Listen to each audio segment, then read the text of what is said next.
So, how do you think it went today? What felt good about that lesson?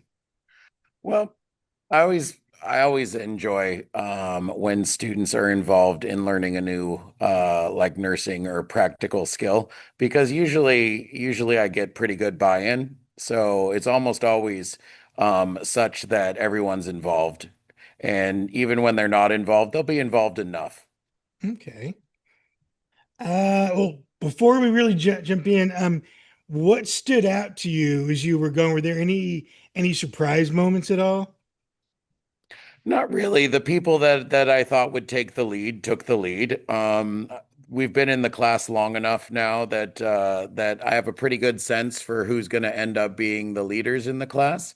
But it is always surprising a few people who are involved in the ROP program, and I wasn't aware of that until just at particular lessons like that. It reminds me how effective some of their cross-curricular connections can be. Okay. Um, well, jumping into the lesson, I saw that I noticed that you had built in like several breaks during direct instruction for kids to catch up on their notes. Was that intentional? Did you Oh, expect that? absolutely. Absolutely. The notes in anatomy are fairly detailed. And if they're going to be like listening to the side examples, which are never really listed on the board, and writing some of that down, then they might need some time to catch up. And different students have different strategies for staying up with the notes. Some like to work on their notes in advance, some like to do their notes as we go. Okay. I saw that, I saw that some groups they got the reflexes like right away with those hammers, and others needed like some more time, and some had to go and watch the videos. Um, did you anticipate that was going to happen, and how do you think it played out? Yeah, I did anticipate that happens. That's almost always the case. Usually it's really easy for people to get the patellar reflex. That's the knee jerk reflex because almost everybody has done that at the doctor's office. They've had that done to them, so they know what to expect and they kind of know where the hit point is. Um, as opposed to something like the Achilles reflex. They don't not everybody has done that, but sports players tend to get it fast, and I have some students who participate in sports. I have some students who participate in the sports medicine program, and they've probably done some of those diagnostic tests before. And the nice thing is, at that point, they have the opportunity to help each other out. Oh, okay. All right. Next one. So in the pre-observation, you had talked about having things that were some things that were for the visual people, the auditory, kinesthetic. Um, what how did you see that going through the lesson? Something for a little bit of something for Well, everybody there. Well, the visual, I mean, it's really easy when you've got a lesson that has as many parts as that one has, even though they're pretty small, that they have a lot of opportunity to different kinds of learners to shine a little bit. There was opportunities for interpersonal skills. There was opportunities for students to struggle through moments, if they weren't getting it to work just right, for some of those intrapersonal skills, but they also had a decent array of different types of modalities. I mean, they had the lecture, which is visual and auditory. They had the videos, which is visual primarily. Um, they had kinesthetic because they got to get up, move around, and slap each other around with the reflex hammers in an effective manner, obviously. Getting into some of those strugglers, I noticed some students from more successful groups were actually going around helping some of the other groups. Was that kind of planned, or did you expect that? Oh, I did expect it. One of the things I have noticed is that all the students they work together, they help each other out. I think we've created an environment where they're not adversarial with one another. There's no like curves on the tests or anything like that. It's just a bunch of people in a room trying to get better at anatomy. Mhm. Okay. Let's see. Oh, yes, I made an observation during the lab. You were moving around and you were working with the individual groups. Is there anything specific you were looking for, and were you making any adjustments kind of on the fly there? It's really not so much adjustments on the fly. It's creating what do you call it? I don't know, the proximity is the word I was looking for. Okay, right. It's creating proximity so that students, um, if even if they were like sort of getting to the point where they'd be moving off task or anything like that, generally it snaps you back onto point. And also, it gives you an opportunity to do some formative assessment to sort of see if everybody's getting the idea, to chit chat a little bit in preparation for the question answering at the end. So it's Okay, just an opportunity to generate rapport. okay. All right. Um, so some of the students were watching the videos and then retrying the reflexes. Was that an intentional scaffold? And did you learn anything about any specific students by watching that? It's not an intentional scaffold per se. Every year, there are students who think they know the reflex. Um, And often they think from just reading it, it might be enough, but it's a practical skill. And some people can perform the reflex test as they read it, but some people have to see it. Okay. Yeah, speaking of that, you demonstrated them both verbally and visually before the students tried them. So just going by your last answer, I guess that was pretty much necessary for the lesson, huh? It's always best with something like that for comfort level, because they're going to be using each other as samples. It's best for them to sort of um, already be like at least on the right track. Okay. All right. Well, looking at some of the student work together, the Google Classroom responses, um, did you notice any patterns or any surprises looking at their work? Not really. In all honesty, when I looked at their work, it was fairly reflective of previous works from that particular student. Um, in general, writing tends to be a little bit consistent, but it did give me the opportunity to ask them to reflect on the link between some of their biology concepts, and making sure it's kind of at the front of their brain, especially since we're going into the CASP testing season, which is the Okay. 11th grade tests, and many of my students are 11th graders. Okay.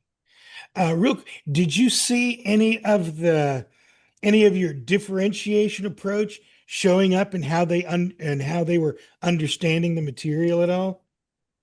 Um, in all honesty, something like the reflex test, the differentiation ends up bringing them actually to the same point.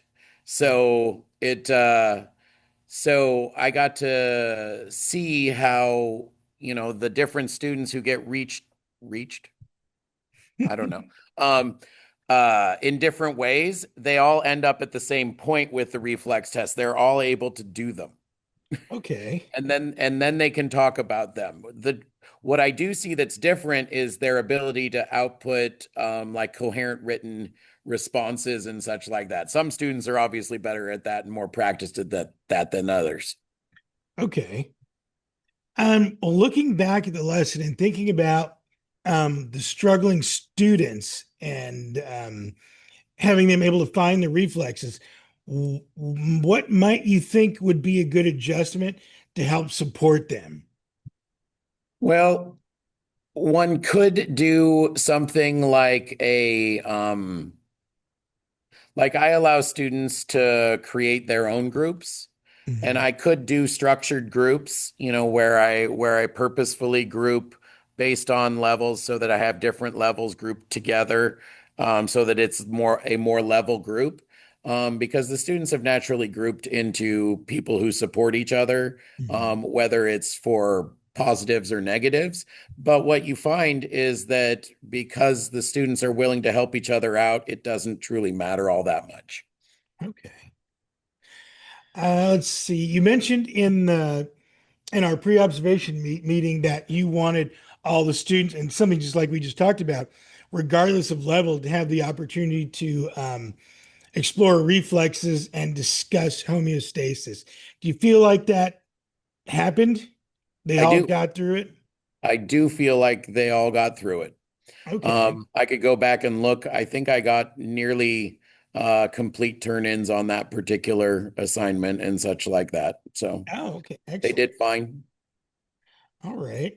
Um, let's see. As you think about continuing this unit for the nervous system, so how might you, let's see, how do I say it? How might what they learned today or what you learned about differentiation inform like the next batch of lessons? Well, what it would basically do in this particular case, I mean, the reflex was near the end of the nervous system unit. We're Mhm. now currently covering the endocrine system, which is the second of the controlling systems of the body.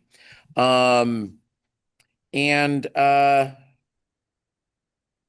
What I'd say is that what I saw in the reflex lab, um, will inform that, like, the choices of assignments that I want, because I'm going to tend towards case studies and practicality and practical applications for the endocrine system, because I saw that I have quite a few students who are participating in nursing and sports medicine and stuff like that. So with the endocrine system, they're going to be doing some research and some specific case study work about endocrine disorders, because it's a practical application.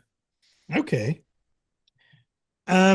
So what kind of support or resources do you think might help refining your approach to meeting the needs of such a wide range of students since we're looking at 4.4? Um,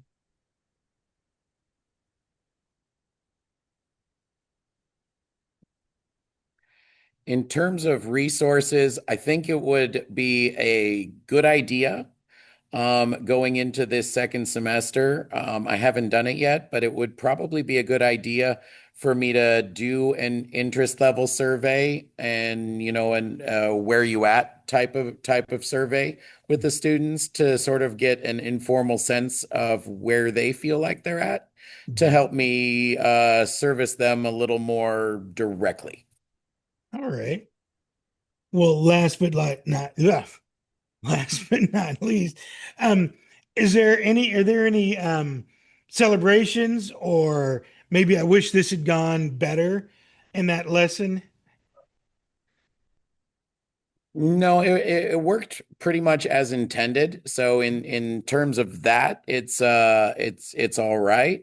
But what I am pleased by is throughout all my classes, I saw performance much like that, where the students were all willing to help each other out. And that's a testament to how good-natured and helpful the students are with one another.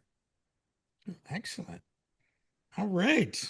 Well, there we go. All right. So, thinking about the entire coaching cycle, the pre-observation meeting, the lesson observation, and then this post-observation um, meeting, what was the most helpful to your reflection, and what was least helpful?